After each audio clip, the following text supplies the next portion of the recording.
Abakunzi b'amahoro ni ikiganiro mutegurirwa mukongera mugashikirizwa n'umugambi Christian Initiatives for Peace ugizwe n'amashirahamwe Kristo, Maison Libre d'Espoir, Ligue pour la lecture de la Bible, Union des groupes bibliques au Burundi, Alarme, Campus pour Christ, Transworld Radio Burundi, Monso pour Christ. Aze mu kiganiro abakunzi b'amahoro. Ndabaramukije, ndabahaye n'ikaze nshuti namwe bakunzi mu kiganiro abakunzi b'amahoro. Uyu munsi tuza kuganira ingene ubukene bushobora gutuma amahoro ahungabana.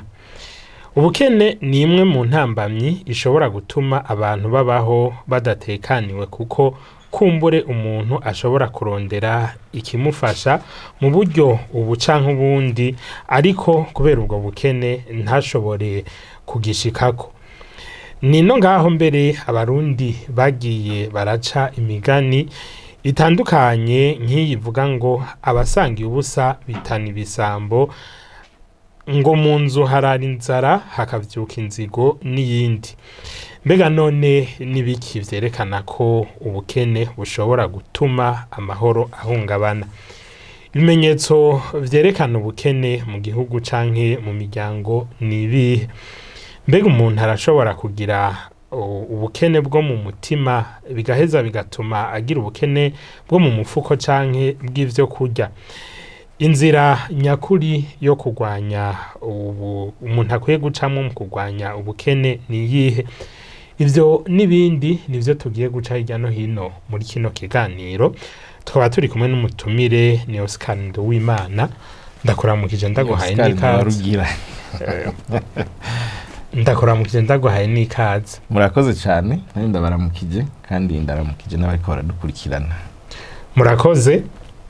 Samuel Niyokwizera ni jewe ndemesheje kino kiganiro. Reka twese tubahe ikaze mu idonido ryacu. Nkuko rero twabivuze, tuza kuganira turabe nimba ubukene bushobora gutuma amahoro ahungabana.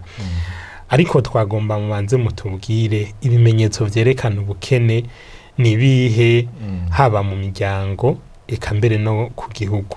Duhereye mu miryango. Okay, murakoze cyane. Nibaza yuko imvugo y'ubukene canke ikintu citwa ubukene ni ikintu gikunda kuvugwa cyane, hanyuma ivyigwa ni vyinshi vyakozwe kandi ibitabo ni vyinshi vyanditswe kubijanye n'ubukene. Mugabo muri rusangi iyo two turavuga ubukene hariho insiguro nyinshi zitangwa.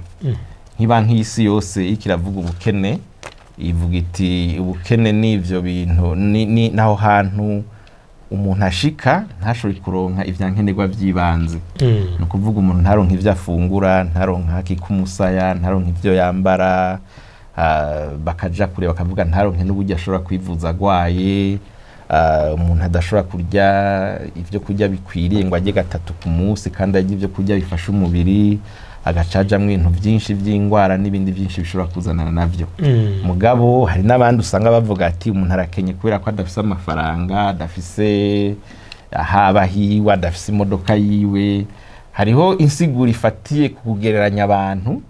Mugabo muri rusangi bose baza guhurira hamwe. Iyo tuvuze ko umuntu akenye canke ari mu bukene, bisigura yuko hari ibintu vyankenerwa umuntu ategeza kugira mu buzima muga dashobora kuronka naho yoba yavyifuza. Muri ico gihe rero umuntu acavuga ko ari umukene. Navyo ibintu vyankenerwa vy'ibanze turabizi twese, ni ivyo bintu bituma ubuzima bubaho. Twavuze ivyo kurya, nta muntu aba hatarya, amazi yo kunywa, umuntu aryama, umuntu atagira ntaryama, amagara yiwe arasinzikara, umuntu agwa adashobora kwivuza ni ngorane. Mugabishika ku rundi rwego nk'ivyo nariko ndavuga nk'ishiramwe mpuzamakungu ONU canke riba rifatiye ko n'ibindi bagira bakavuga ati no kuja mu ishure adashobora kuronka uburyo bwo kuja mu ishure aho yiga. Ivyo byose bituma nibimenyetso vyerekana ko umuntu aba afise ubukene. Ibihugu ku bihugu barafise uburyo babipanga naho nyene, bakerekana bati igihugu kiri mu bukene kirangwa n'ibi. Kenshi usanga ari igihugu gitunzwe n'amadeni menshi, igihugu abantu babo bakavuga ati adashobora kuronka amahera ashika ku $1 rimwe ku munsi, hakaba n'ibindi byinshi. Mugabo uko tuzi ibihugu bipanze kenshi, ibihugu kenshi usanga birimo imice mw'abantu batatu, bakavuga abantu batunze cyane, bakavuga abantu bari hagati na hagati, n'abandi bantu bakenye cyane, urumva badafise ibikenewe bikwiye. Rero iyo bariko barapanga ibihugu bakaba igihugu kirakenye, kirimwo abantu benshi batishoboye bakenye bataronka ivyo bakeneye, usanga ari wo muce munini. Igihugu gitunze naco usanga kirimwo abantu benshi bafise uburyo bwinshi, hamwe nabo bafise ububayabaya karibo benshi, abo bitwa ko bakenye bakaba ari bake. Aho rero n'ibindi bihugu baca bashira hagati na hagati bidafise abantu batunze cyane, kandi bigerageza kugereranya bikagira hafi uburinganire bw'abantu bafise uburyo bwo kubaho n'abatabufise, mu ukabona neza ko bafise urugero rwo hagati na hagati bariko. Rero iyo bafashe ibihugu bakabipanga, baza kuraba ati mbega igihugu cinjiza amahera angana gute ku munsi. Ibiharuro bakora rimwe na rimwe ntibibari nabyo, kuko hari ibintu byinshi nko mu Burundi dukora bidaharurwa. Hari ibintu dukoresha mu mazu, mu miryango, mugabo atanumwe aza kubiharura. Mugabo hari ibihugu bashobora guharura umuce munini w'ibintu byose biko birakora, amafaranga nawe ko barinjiza, bagaca bavuga ati abarundi ntibaronka umuce munini ntushikana n'idolari rimwe ku munsi, abantu benshi ntabyo bashikana. Rero ico gihugu kice kija ku murongo w'abantu bakenye. Mugabo ku vy'ukuri iyo bavuze ko umuntu adashikana idolari rimwe ku munsi, biba vyagenze gute, baharuye gute, bafatiye kuki? Naho rero bica bigoranira. Mugabo makunga arafise uburyo apanga ibihugu akavuga ati kirakenye. Ibindi ni yugeze mu gihugu urabona ibimenyetso bimwe bimwe, hari amazi ameze gute, hari amabarabara ameze gute, mbega barafise vyankenerwa byose bituma abantu babaho, barafise amazi meza yo kunywa, barafise uburaro bwiza abantu babamwo. Ibihugu birafise uko nyene baraba ivyo bintu byose bakavuga ati umuce w'abantu benshi ufise ibintu byose bikenewe, kandi igihugu kirafise uburyo cubatse neza. Hariho n'ubwo rufatiro rw'amafaranga, bavuga ati amafaranga y'igwa arafise agaciro n'intaco afise, bisigura ko badafise umwimbo, badafise ibyo bashora hanze, batunzwe n'ibyo bakura hanze gusa. Ivyo byose ni ivyigwa binini bagira, hama bagaheza bagapanga bati iki gihugu kiratunze kurusha ikindi, kubera amahera cinjiza, kubera burya abantu bacu babayeho, kubera ivyo gifise mu gihugu bigaragara, ubutare, ibiki n'ibindi vyinshi. Bashobora kuvuga bati ubutunzi bwabo bungana uku bageranije n'abandi. Mugabo vyose n'ibiharuro byo kugerageza kugereranya, kuko kurundi rwego ngira turaza kubona ku butunzi bugoye gusigura. Murakoze cyane. Urumva yuko bisigura yuko igihugu gishobora kuba citwa ko gitunze abantu, mugabo hakaba harimo imiryango ikenye cyane gose. Ahubwo nivyo biriho cyane. Igihugu kirashobora gutunga harimo abantu bakenye, kubera yuko igihugu kirashobora gutunga muga uburyo basabikanye ubutunzi bikaba bidashikira abantu bose. Nivyo kenshi bikunda kuba. Hari ibihugu bimwe bigerageza bigasabikanya ubutunzi bifise. Mbega mumvuze gusabikanya ubutunzi, ni ukuvuga ni bwa butunzi dufate nk'ubutare buba buri mu gihugu, canke bitoro n'ibindi vyose igihugu gishobora gushora, hama kibushoye kigaca gikora ibintu byose vyankenegwa abantu bakeneye, kikubaka amabarabara, amavuriro, ivyo bintu byose bituma abantu babaho neza, biteza gukorwa n'igihugu kikabikora. Kuko igihugu mu isanzwe kigizwe n'abantu, mugabo bantu bategezwa kugira ivyo byose bakeneye. Hari n'ibigera kure bikavuga biti abantu bari mu gihugu ntidukeneye ko hari umuntu agira inzara, kubera ubutunzi bw'igihugu gifise. Umuntu wese arandikiwe amafaranga runaka ashobora kuronka. Ibihugu nka za Qatar n'ibindi bihugu za Bahrain n'ibindi byabara bifise ibitoro byinshi, hari ibihugu byinshi byabigize.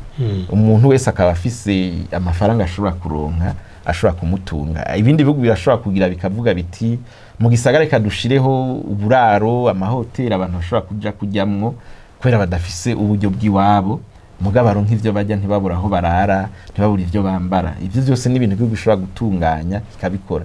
Mugabo hari ibindi bihugu ubutunzi buca bugenda mu mugwi umwe w'abantu, cyane cyane abari ku butegetsi. Murakoze, reka turaza kubigarukako. Ariko tukiri kuri iki cy'ubukene, mbega hajya ntihashobora kubaho kwitiranya ubukene bwo mu mutwe, mu mutima, n'ubukene bwo mu mufuko cyangwa bw'ibindi biboneka? Ubukene bwo mu mutwe, bwo mu mutima, bwo mu mufuko birashoboka. Mugabo nibaza yuko ubwo ari bwo bwose tuza kuraba ikiza kuvamo. Dufate ubwo mu mutima tubanze tubwihoze gato, tubanze tuvuga ubwo mu mutwe. Ubwo mu mutwe no kuvuga ngo imbere yanje hari ibintu vyiza nshobora kuronka, mugabo sinfise ubushobozi bwo kwiyumvira kugira ivyo ntashobore kubironka. Inkicwa n'inzara kandi ku vy'ukuri hariho ibintu biriho mugako ntashobora kwiyumvira ngo shike kure ivyo nkabibura. Hanyuma ubwo mu mfuko bwo bwurumva nivyo nakoze nico naronse bijya biboneka naronse amafaranga nagize niki urumva ndayafise, ndafise inzu, ndafise ahomba, ndafise ivyonja, ndafise aho ndara n'ibindi byose, ndashobora kubaho ngwaye nkivuza, ivyo byose urumva n'ibintu biba biboneka. Rero ikiza kugorana iyo tuvuze ubukene bwo mu mutima, ubukene bwo mu mutima rero nurundi rwego, kubera yuko ugiye kuraba umuntu akenye mu mutima, afise ubukene bwo mu mutima, naba afise ibintu byinshi, naba afise ivyo bintu byose afise, agumana umwumwa w'ibintu. Mbega dufashije kudusigurira ubwo bukene bwo mu mutima twobusigura gute? Ubukene bwo mu mutima tushobora kubusigura uburyo bubiri. Hariho muri kamere y'umuntu, mbwa hariho n'ibijanye n'impwemu. Muri kamere y'umuntu hariho abantu batazi ku by'ukuri bagomba kwegeranya ibintu byose, bakama niyo mubajije uti uri n'amafaranga kugira ngo ntayafise kandi ayafise. Hariho abantu ushobora gusanga muhiri wabo barya nabi, barya ahantu habi, baba mu nzu mbi kandi amahera batayabuze. Amahera bumva iciza ari kuyabika ngo bayagumane, mu gifaransa babita bavara. Barafise ivyo bintu byose mugabo ntibashobora kubikoresha kugira ngo bashobore kubaho neza. Ikibagiwe cyo nukuvuga ngo bagire undi muntu bafashije. Bonye n'ubwabo barabifise, ubutunzi buriho, amafaranga muri banki ariyo, mugabo bagira ibijumbu misi yose. Kugira bagure ikiro c'inyama ngo bafungure n'ingorane, kuko tumenga amahera aragiye arahomvye. Ure n'umuntu kuvyukuri muri kamere kiwe mutima arakenye. Arafise ibintu yakojeje ubwenge aravyegeranya, mugabo ntashobora kubikoresha kuneza yiwe. Ugasanga abana biwe uko babayeho, uburyo bambara n'uburyo bafungura ntibishemiye, kandi afise byose. Ugasanga niyagwaye kugira ashobore kwivuza yumva umengo ni inkota bamucumisa kubera sohoye amafaranga. Ikimunezera nuko aguma amakonte yuzuye abona amafaranga yafise, bwo kuvyukura akenye mu mutima, kuko navya bintu atunze ntaco bikora bimarira by'ukuri, nta nuwari karabifashisha. Aho rero ni mu buryo bwa kamere y'umuntu. Mu buryo bw'umutima rero ni hamwe tuca tugaruka tukavuga tuti mu buryo bw'impwemu, mu buryo bw'impwemu, mu buryo bw'impwemu ni hamwe Bibiri ivuga aboro mu mutima bazokwinjira ubwami bw'Imana niki. Ndagomba mudufashe nyene ngaho nyene, kuko urumva abakristo kenshi haraho katiba mfise Yesu ntaco nkenye. Ni muri iyo ntumbero muriko murabisigura? Uruhande rumwe nivyo, afise Yesu ntaca kenye, mugabo n'umuntu arakeneye n'uburyo, sivyo? Muga Bibiri itubwira ngo turondere bwa mbere ubwami bw'Imana, ibindi tuzovyongerwa. Umuntu akenye mu mutima mu buryo bw'impwemu aranyuranya ibintu, agomba kurondera ibintu Imana ikaza kuza mu nyuma. Ugasanga rero uwo muntu ku vy'ukuri afise Imana, ubumana ni buke muri we. Ugasanga muri we ku vy'ukuri arafise, washaka n'ivyo ntashobora kuba bifise, mugabo wa mutima wo kugira neza, wo gufasha abandi, wo gukora ivy'Imana ishaka, akamera nka wa mutunzi Yesu atanga akarorero.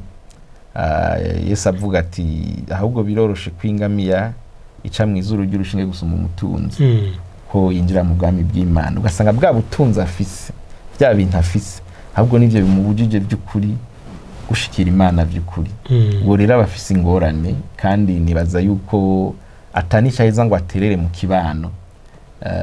Birababaje ko ishengero ryuzuyemwo cyane abo bantu, kuko iyo abatari bo benshi buzuyemwo ntituba dufise abantu mu ishengero barara inzara, ntituba dufise abantu mu ishengero batagira aho baba, ntituba dufise mu ishengero abana badashobora kwiga, ntituba dufise mu ishengero abantu bafungirwa mu bitaro.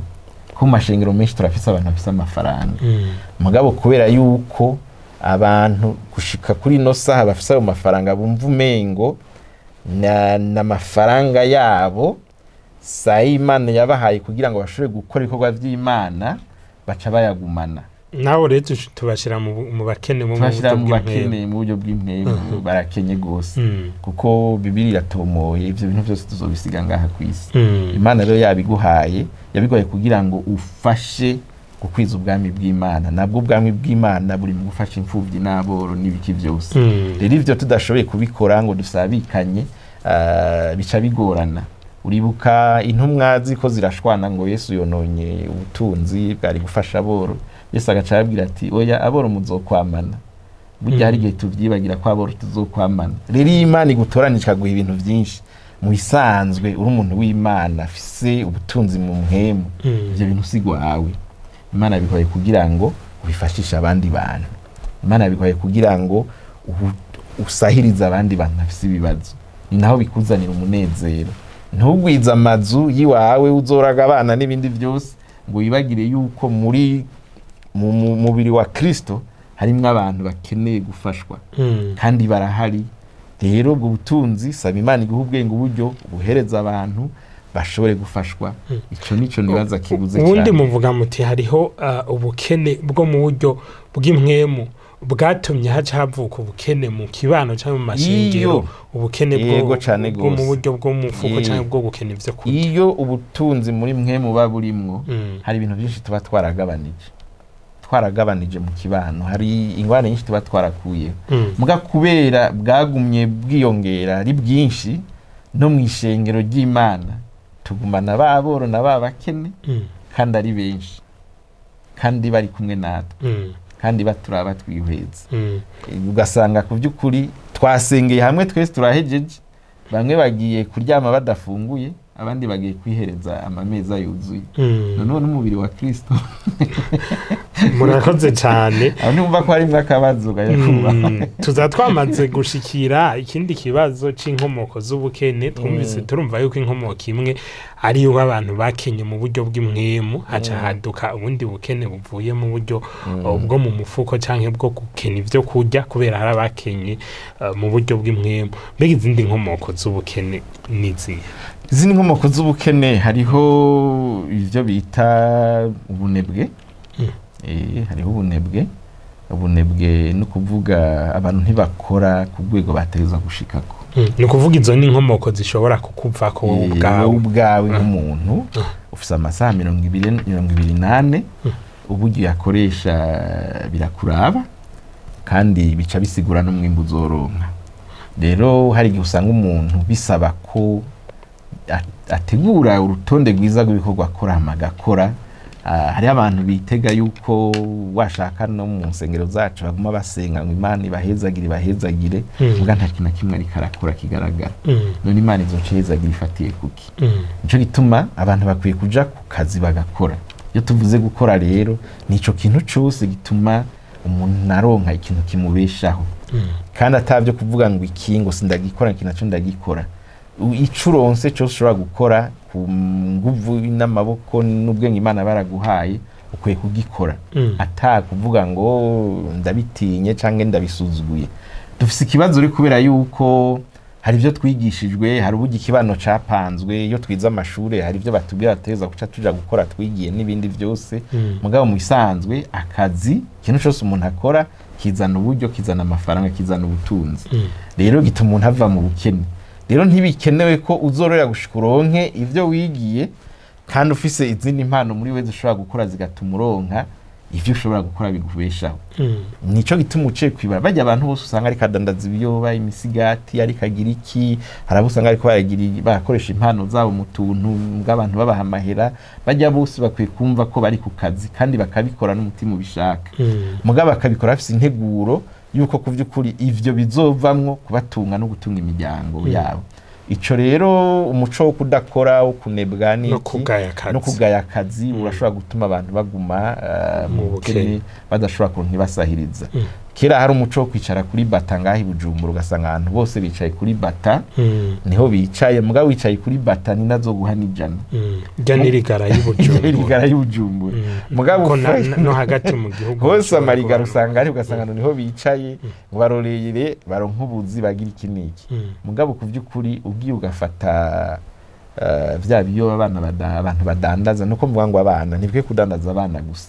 abantu bose barakwiye kubidandaza kugira bibaha amafaranga kugira ugafata za nanasi vya bindi byose ikintu cyose gishobora kugira hamwe ukabikora n'umutima uvuga uti ibi nivyo uno mwanya mfise nshobora gukora reka renda bikore ntumbereye intumbero no kuvuga birashobora kuvamwo ibintu bitunga umuryango bikagutunga na wewe numvise ntaye kuri BBC y'umuntu yatanguye kotsa ibigori muri Kenya kwibarabara yigishije abana biwe bose bariga kaminuza baraziheza yotsa ibigori ati none umunsi ndacavyotsa sindabiheba kubera yuko nivyo nakoze bituma ntunga umuryango ndakuramwe ubuzima ibigori kotsa ibigori kwibarabara umugore atiko ngaho iwacu babihugije yego umuntu ntibavyotsa umva hariho ubunebwe hariho no kutamenya neza no kutagira no kutiyumvira cyane ariko kubibuza bishobora kuba ari intumbero kanaka tutokwinjiramo umugabo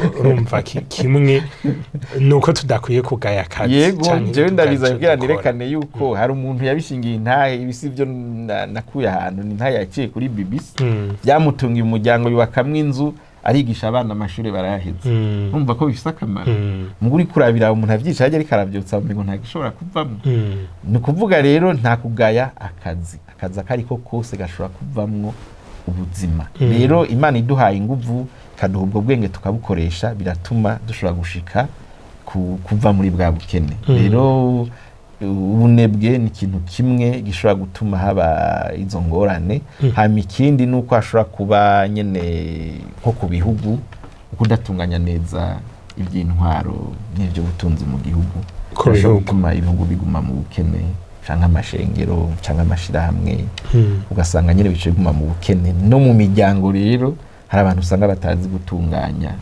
ibintu ugasanga amahera yose yaronse ariko ahiganwa n'abandi bantu akeneye gucambara nka naka akeneye gucajya nka naka ntamenye kumenya ati mbega ibintu ndabitunganya gute ibindi bihugu ugasanga kubera ibiturire akamwana wa mama n'ibindi harimwo abantu bake baca bagomba gufata ibintu byose bavyigungire ko bonyene bagaca bibagira abandi iyo bajire gupanga bagasanga abantu benshi bari mu bukene cya gihugu naho gifise abantu bafise amahera menshi ugasanga umuntu umwe yambaye isaha y'imiliyoni 30 muga hari umurongo w'abantu 100,000 batagira n'amazu bararamo bagipanga mu bihugu bikenya naho kirimo abantu batunze bake nta ku ruhande rw'ibihugu nta yindi nkomoko yibonekeza canke ishobora kuhaba igatuma habaho ubukene igihugu uko coba kiri kose naho coba kidafise bwa butunzi bwo mu kama dusanzwe tuvuga niki igihugu ku by'ukuri ingorane yacu ni integuro n'uburyo gipangwa turafise ibihugu byashoboye gutera imbere birateza imbere abantu bavyo muga bitari bifise ubutunzi bwinshi ibihugu nk'Ubuyapani ugiye kuraba nta bintu byinshi bovuga ngo barafise muga kwera bapanga ibintu byabo neza bagategura ibintu bagakoresha ubwenge bakagira iki niki bakaza iyo bakeneye butare batwara bya biduga twirwa turatangaha baregeranya ivyo vyuma bakabisuramwo bagakora nk'ibintu byiza hama bagashobora kwiyumvira ati dukora ibintu byiza mugabo bidatwara uburyo bwinshi muga umuntu akibonye aca kigura niko imiduga yabo imeze imiduga yabo myinshi imeze nk'impapuro mugabo turayigura kubera bazi kuyiha amaforume meza n'ibindi byinshi hakabaho rero ibihugu rero byo gishoboye gutunganya neza ubutunzi gifise nta kabuza bw'igihugu gishobora gutunga muga hakabaho rero ni iyo hageze mu kubiringanisha hari ibihugu usanga bifise ubutunzi kama bwinshi bushobora gutuma gitera imbere n'ubundi usanga bufise buke bica bigorana mugabo ku vy'ukuri akenshi hariho ico cuko igihugu gitunganijwe nabi tuje muri Afrika hari ikibazo cuko Afrika abantu benshi batashoboye guteza imbere ubumenyi bwa butunzi bwo mu mutwe abantu benshi bataronse amahirwe yo kwiga ugasanga abantu benshi baracaba mu buzima bwa kera bwo mu mashamba n'ibindi budateye imbere muri ico guteza imbere ico guca bigora kutiga rero twavuganaho ko ari inkomoko kutiga ni kibazo cyane mu bihugu byinshi byo muri Afrika kubera bifise abantu benshi incabwenge atari nyinshi bica bigorana kandi ibihugu byinshi byateye imbere yo ukagira amatohoza kugira byinshi bitera imbere byabanje gushira inguvu cyane mu kwigisha abantu mu kubashira mu mashuri kugira ngo bwa butunzi bwo mu mutwe butera imbere buce buza bugire gute bufashe gushobora gukora imigambi, ugiye mu gihugu gushiraho imigambi ugashishira abantu badatahura ibintu batumva bica bigorana. Ni hamwe abantu uza kubabwira ati dutere ibiti biratuma imvura igwa bagaca baza kubirandura, wababwira dukora imigambi ni ugasanga bonyene bariko barayonona kubera ko ntibumva akamaro kavyo. Birasaba rero ko abantu ku by'ukuri bagira urugero runaka rwo kwiyumvira kugira ngo mu mutwe hashobore kwiyumvira iterambere, kandi iterambere rirama rishobora gutera imbere bikagira.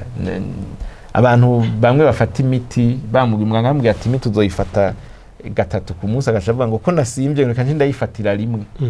Yumva umengo nivyo biza kumufasha. Murumva ubwo n'urugero rwo kwiyumvira kubera umuntu abata mu mutwe atagize atize ngo asobanukirwe neza ibintu bimeze. Hari mwico rero kizamwo cuko ibihugu bifise abantu benshi batashoboye kuronka amahirwe yo kuja mu ishuri, cyane cyane nko muri Afrika, biragoye kugira ngo iterambere y'ivyo bihugu riboneke. Hama batwara baca babikorerako ko gutwara abantu batize bakenye batiyumvira neza biraborohera bo guca batunga bakoresheje gukoresha ba bantu badafise urugero rwinshi rwo kwiyumvira, bagaca baguma ku butegetsi bo babayeho neza ari bonyene. Mugabo abantu benshi bariko baratwara ari abantu bakenye, bari mu bukene. Urabona amasanamu ku mateleviziyo y'abategetsi baduze ruguru, gacuraba abategetsi bariko baravuga uburyo basa n'uburyo baje n'abantu bariko barabwira, ugacuraba ikinogo kiri hagati yabo. Mbega bajya abantu bazoshikira bari abantu ryari? Waca wibaza uti bajya abantu bamwe bariko baravugana na bari abantu bavuye muri bo muga baciye mu ishure. Abenshi babihawe nuko bafise amahirwe yo kuja mu ishuri, bari batigeze bayaronka gaca usanga n'ingorane. Urazi ko hari n'abantu benshi usanga nayo mashure kenshi twubaka usanga nta bikoresho afise, basanga nta ntebe ntaki, ugasanga nyene n'abarimu ntabariyo. Kiracari ikibazo.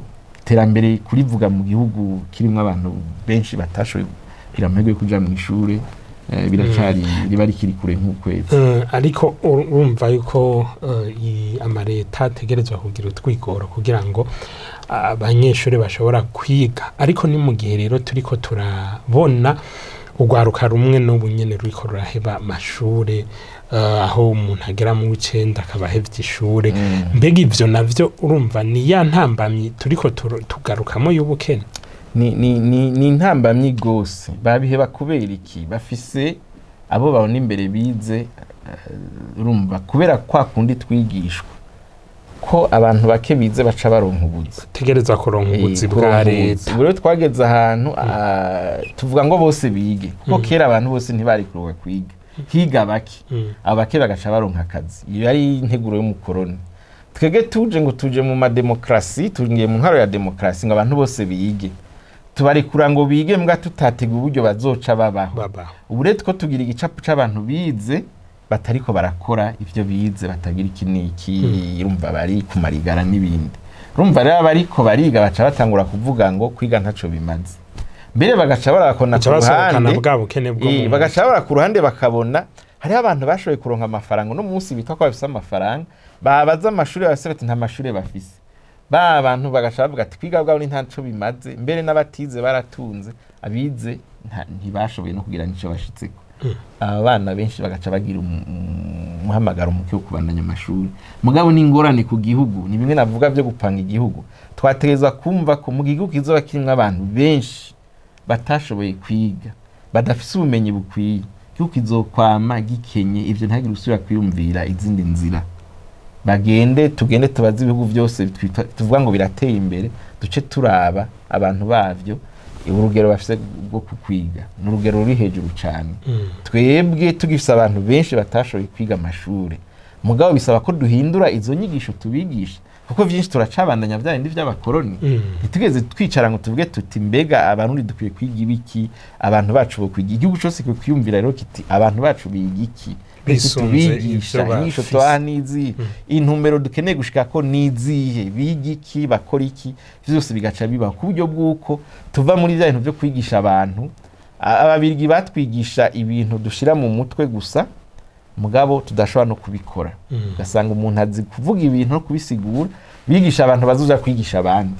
abantu baguma biga baja kwigisha abandi muga baza kwicara ngo bakora ibintu bishobora guteza imbere igihugu abo ntibigeze babigisha niyo ntambuko dukwiye gutera tugashikaho twigisha abantu baja gukora ibintu kandi tukanahindura ico ciyumvire tumenye ko umuntu ubwenge akura mu ishure so kujaza gukora akazi ubwo bwenge n'ubumufasha gupanga ibintu vyiwe niyagira iduka ryiwe abazi guharura ibiharura abazi gupanga imigambi yiwe abazi kwagura ivyo ari karakora yiwe avyikoreye murakoze cyane ataja muri banki avuga ngo ni nafasha gusinya n'ibiki byose ashobora kuvyikorera hageze kuja kurangura i Dubai canke adakene umuntu agenda kumusobanura ko yari izindi marazizi ahageze gusa yisigura akora ibintu vyiwe niko kamaro ko kwiga murakoze cyane ko turarabira hamwe ingene ubukene bushobora gutuma haba guhungabana kw'amahoro rero twari ko turabira hamwe ubukene ubwo ari bwo tubona n'inkomoko z'ubukene kumbure mu kiganiro gikurikira tuzobandanya kugira ngo turabe rero neza na neza ingene ubukene butuma amahoro ahungabana umutumire twari kumwe rero muri kino kiganiro ni Oscar Nduwarugira turagushimiye cyane nanjye ndabashimiye gose kandi ndashimiye n'abadukurikiranye murakoze ni Samuel niyo kwizera narinda kiremesheje reka tubashimire tunabasezere tubatumire mu kiganiro gikurikira abakunzi b'amahoro ni ikiganiro mutegurirwa mukongera mugashikirizwa n'umugambi Christian Initiative for Peace ugizwe n'amashyirahamwe Kristo, Maison Lieu d'Espoir, Ligue pour la lecture de la Bible, Union des groupes bibliques au Burundi, Alarme, Campus pour Christ, Transworld Radio Burundi, Monso pour Christ. Aze mu kiganiro abakunzi b'amahoro.